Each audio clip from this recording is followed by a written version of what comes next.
Vote একটা কাগজ নয়, এটা তোমার সাক্ষ্য। কাল কিয়ামতের ময়দানে আল্লাহ যখন জিজ্ঞেস করবেন, যেটুকু ক্ষমতা দিয়েছিলাম ওটা দিয়ে কি করেছিলে, সেদিন আমাদের সবার জবাব দিতে হবে।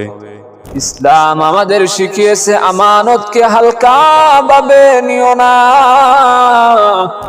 রাসূল সাল্লাল্লাহু আলাইহি ওয়াসাল্লাম বলেছেন, যে অযোগ্যকে দায়িত্ব দেয় সে আল্লাহ ও রাসূলের খেয়ানত করে।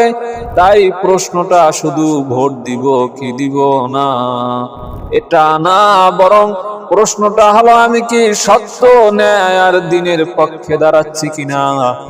দোস্ত, আবেগ নয় বিবেক দিয়ে সিদ্ধান্ত নাও। গোত্রে নয় নীতিতে দাঁড়াও।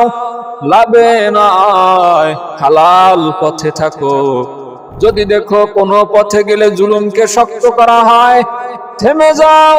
যদি দেখো কোনো সিদ্ধান্তে দ্বীনের সীমা ভাঙ্গে, পিছিয়ে আসো। আর যদি দেখো ন্যায় বাঁচানোর সুযোগ আছে, ভয় পেও না। মনে রেখো, চুপ থাকা একটা অবস্থান। ভুলের সামনে নীরবতা একদিন সাক্ষ্য হয়ে দাঁড়ায়। সুতরাং 12 তারিখে সিদ্ধান্ত নিতে হবে, যে ইনসাফের পক্ষে সব সময় কাজ করেছে, দ্বীনের পক্ষে সব সময় কাজ করেছে, আমার আমানত আমার সাক্ষ্য তার পক্ষেই যাবে।